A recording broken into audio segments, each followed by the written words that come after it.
All right, this is the lecture on cert revocation or certificate revocation. There's a bunch of test questions, if I remember right, from the study guide. Wasn't there on there? Like 3. Anyone take exam 2 yet? No one did yet. Okay.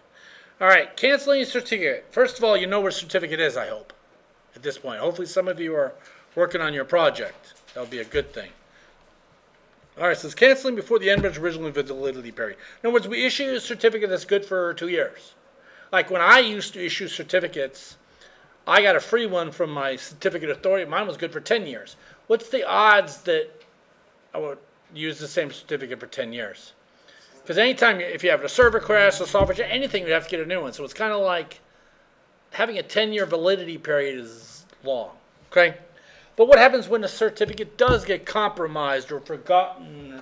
Like lost passphrase. Even with PGP, you all see how important it is to remember your passphrase. Believe it or not, I forgot mine. I'm like, oh crap, but I remembered it, so it was good. But it was, but loss of keys, stale keys. In other words, keys have been around so long, people might have them. This freaking thing here. So a lot of issues, okay? And you need to be able to get rid of those old certificates. Kind of a big deal.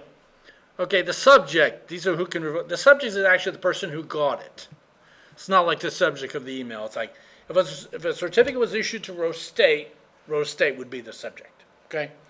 The CA is the certificate authority, in other words, the person who gave out their certificate. Say, okay, so for the first one, Rose State screwed up their certificate so they could revoke it. Or maybe the CA got compromised, so they would revoke them.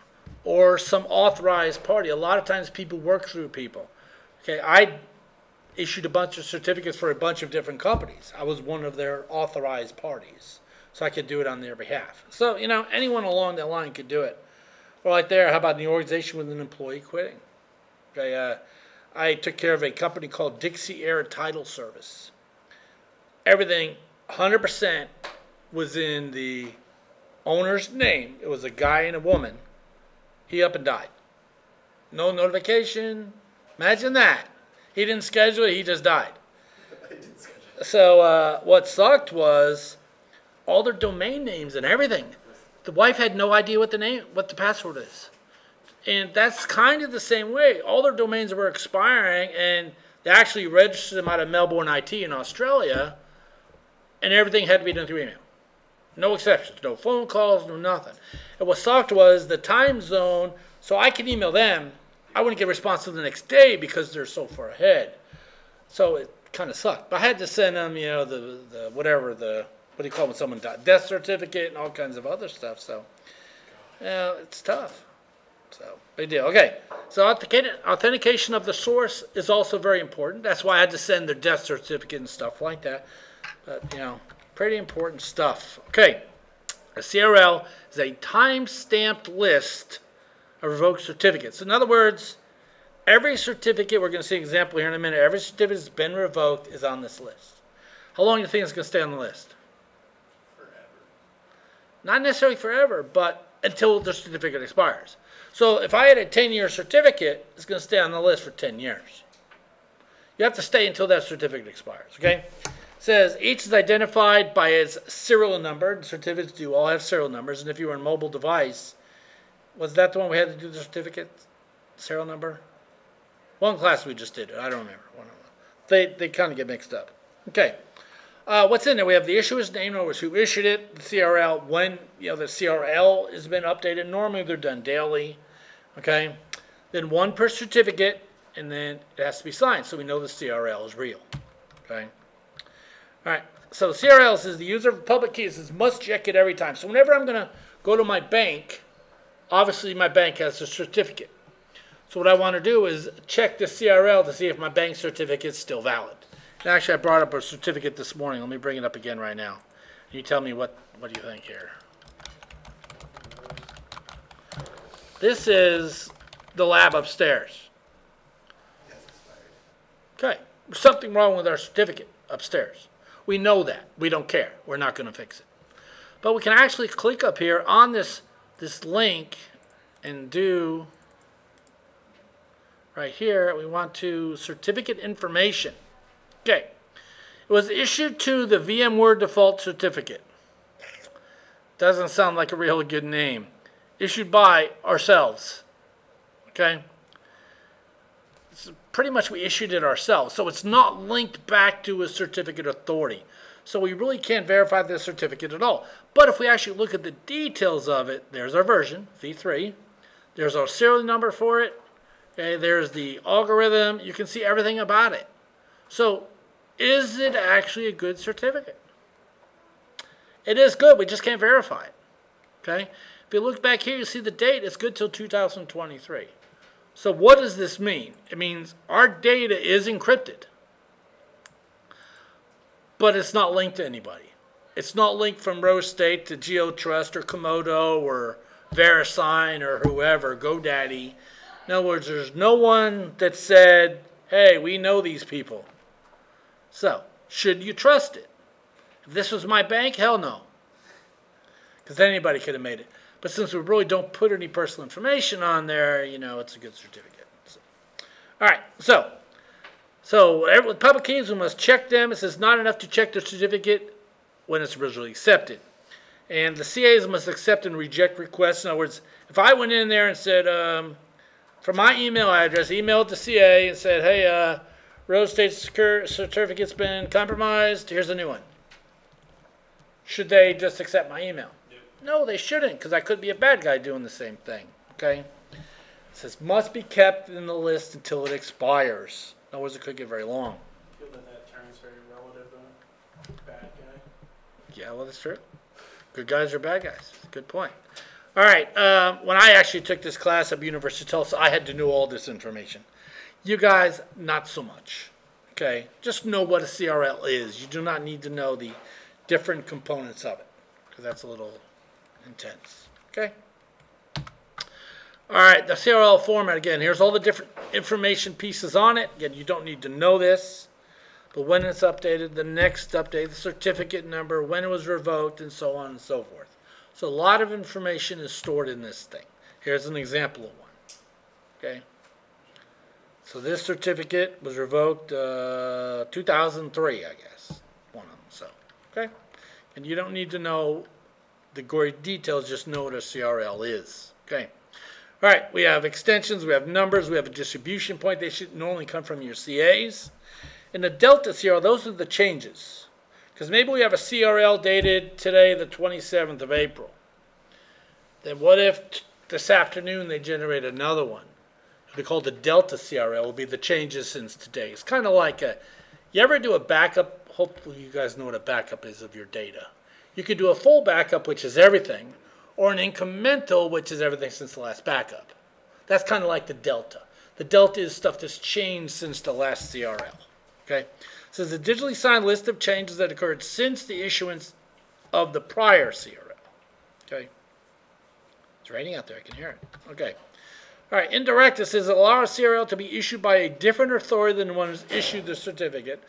In other words, somebody else is doing it, but it has to be linked back to original CA. Okay. Certificates could be suspended. It says can be held in a CRL rather than revoked. So maybe a good example of that would be, I'm taking my website down for a month.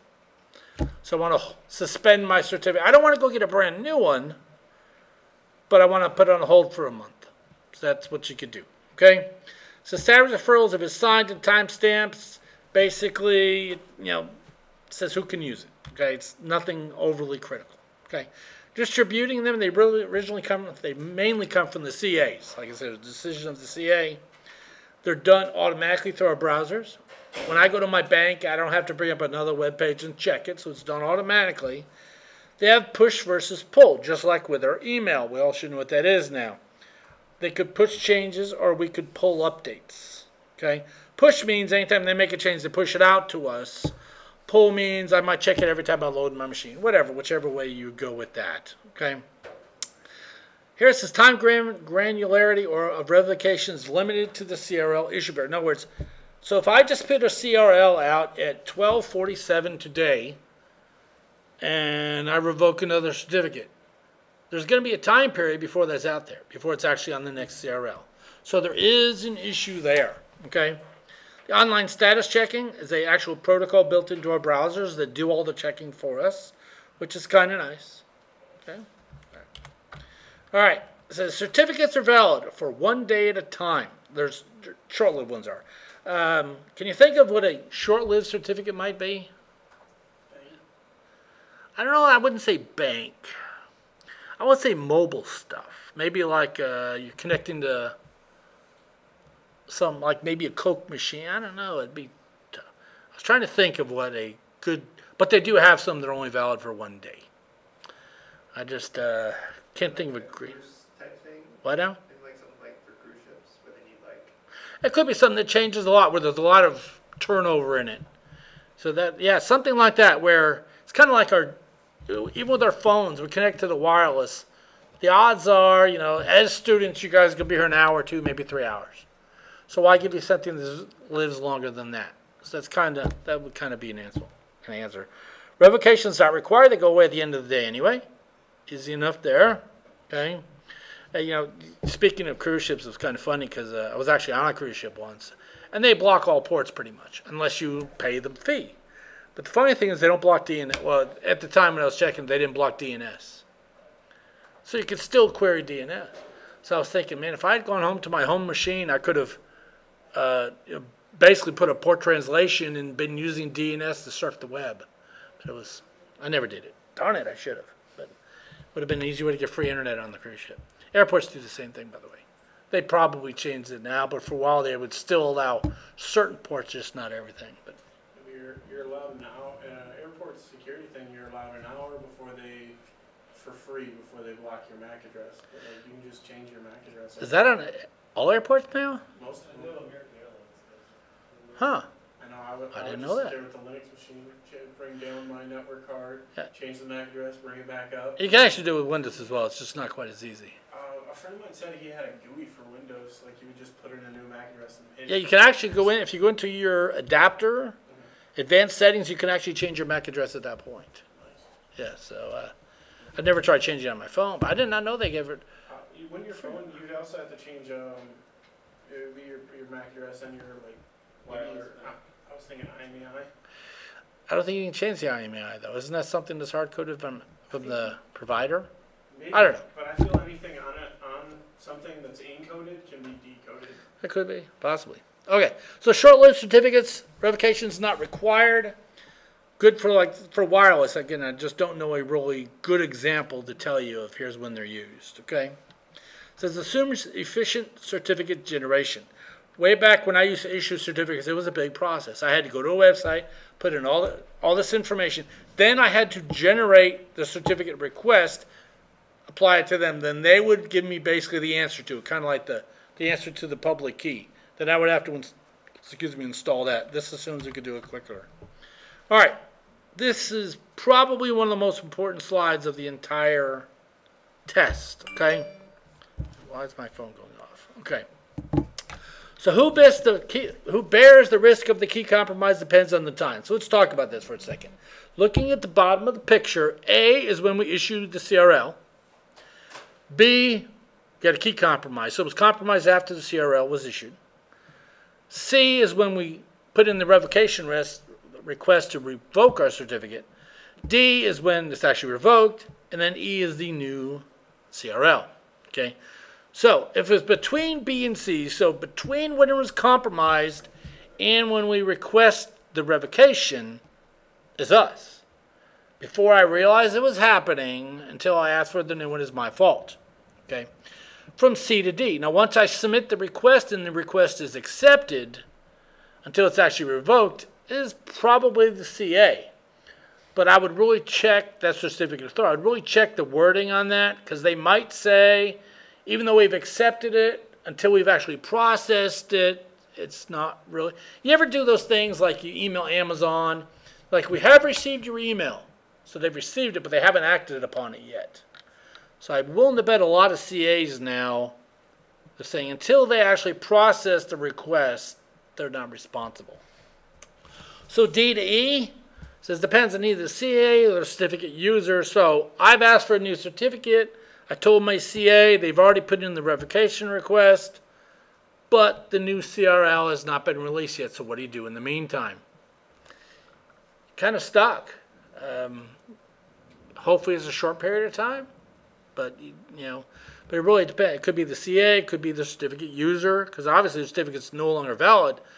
My system just doesn't know it yet. Okay? So periodic CRLs is best interest of the certificate user to wait until the next one's issued. With online status check-in, it says their certificate user should know about the revocation during this period. But do they? Remember we talked about the whole push-pull thing. So if VeriSign has updated their CRL, they just haven't issued the new one yet, online status check-in, they should be getting it. So we should be okay. We just don't always know. Then E, after that, the certificate user, what we mean by that is what if your system hasn't updated? A new CRL is out, but I haven't got a new one. So that could be an issue there. Okay. Short and sweet presentation. That happens with Minecraft servers a lot. What? There's Like the newest update comes out, but the Minecraft server didn't. hasn't seen it yet? Yeah. Yeah. Speaking of that, there was actually a software update for my car I got last week. My car? I have an electric car. Oh, okay. They have software updates. Okay. And it was actually, I brought it in because the lift gate, I guess there was an issue where it might fall down and hit you in the head. I never had a problem with it, but I guess it happens to enough people, so they're going to fix it. But while they're there, they also did a software request or software update. There was an issue where the way the Chevy Volt works is it runs on electricity. When it runs out of electricity, it starts the gas engine. I guess there was a problem where people were driving into the garage, parking, and I've actually done this once, forget to turn your car off. Because it's quiet, you think it's off. And battery wears out, gas engine starts, carbon monoxide in your garage could cause an issue. So now there is an update out to fix that. So, but it kind of the same thing as this slide here. So they've told me there's an update available. I just haven't got it installed yet. So whose fault is it at that point? It would be mine because they've told me. It was funny. They actually told me again today. I'm like, I got an email saying, we've just checked and you have this update needed. I'm like, I did it last week. You think you would know in your own system that it was the car dealer. You would think you would know that you already installed it. So, it's kind of the same thing with their certificate. Maybe there's a new update besides the update Well, we just did. actually, the update they told me about was the struts for the lift hatch. I'm like, you put my new struts on last week, you're going to put more new struts? So I replied back, you might want to check your system because you did this last week. But, What did the update do? Or because I know it's normally it just transitions straight from electric to gas. right, it'll only let gas run for a certain period of time without interaction on the vehicle. Okay, so not like it pressing on the gas. Right, I mean, nothing's happened. The steering wheel's there's no interaction being taken on the vehicle. So kind of a good thing. But I also noticed it did other things. It edited my GPS. I use my GPS a lot. And before, when I'm 2 miles out from an exit, I get this bar that keeps shortening. Now it actually says the feet. Now, instead of just the bar shortening, now it gets down to, it's like 0.25, but then it goes to like 750 feet, 500 feet. So little changes like that. Question about GPS. How come on an iPhone GPS seems to really suck? But if I me and Kelly. I've never had no problem What with are it. you I just using? haven't either. It's the first time. Are you using Safari or are you using Google Maps? Or Waze. I don't have, but she was using Google Maps, and I was using Google Maps on my Samsung phone. Actually, We were saying I'll tell you about two that. completely different things. Okay, here's the big issue. Funny you mentioned those who are listening online here. The question was, how come GPS sucks on an iPhone's better on Google? I do know the answer to that. Because I was actually driving this weekend way down on Highway 9 by Peebly Road. And I wanted to go north, but we weren't on Peebly, we were off on a side road. And I know there's a lake there, so I wanted to figure out which road connected. So I brought it up, Google Maps, even on my iPhone, and it showed me the traffic on those back streets. I'm like, how is that even possible? Because on the highway they have sensors every so many feet checking the traffic levels. But now if you watch Google Maps, you can actually get traffic on nearly every back street. The reason is, obviously Google Maps is Google. Android is made by Google. So unless you specifically turn it off, Google Maps, whenever you're driving, is always updating your speed to their system. So it's actually populating the speeds on back streets by users just driving around with their phones. Isn't that amazing? I have it turned off. It's turned off on iPhones. Except when I use it. Right. Now on iPhones, they can't pull that data. They cannot. So someday in the not so distant future, we'll get like a Google ticket. You were going too fast. There you on go. the side And roads. another way they said that they are starting to do it is telephone companies track when you switch towers. So they're tracking your phone at all times anyway. They can actually calculate your speed from that point. So it's kind of cool. But yeah, I read that Android phones, unless you specifically turn it off, they are tracking your speed at all times. On the NBC News, it was talking about Americans are going to be microchipped by 2017. I wouldn't doubt it. Voluntarily. No, you're going to be forced to be Well, okay, microchipped. first of all, you know, again, it doesn't really relate to this at all, but our social security number sucks. Okay, Yeah, think really about it. does. It's so My taxes, I couldn't file this year because someone already filed them. Oh, Well, wow. it kinda Yeah, does. April 15th, I went to file my taxes. I'm sorry, someone's already filed taxes in your name. Still haven't fixed it, but if it you sucks. think about it, it does kind of fall in hand because it's a way for them to track you and everything like that. And if they can track you by your microchip, can't that microchip be hacked? Well, that's, Yeah, I would say everything can be hacked. yep. Everything. I don't care what it is. Just don't put What was there was a news article now, it was this morning, about some big, some big government agency was, the president. The president's emails were hacked into at the White House last year, I guess. Good. I mean, you would think the president's White House system should be somewhat secure. Like not connected to the rest. Yeah. Yeah, and they actually hacked in and got his emails. Obama was the Why first weren't they president. sending PGP messages? I have no idea. Obama was No the idea. first president to Have a smartphone. Yeah. It was actually developed by a student at the University of Tulsa. His BlackBerry was. Yes, it was. So, kind of cool. All right, so that's the end of this lecture here. Let me stop this recording. See, if they listen, they get the bonus material at the Yeah, end. It's exactly. kind of like the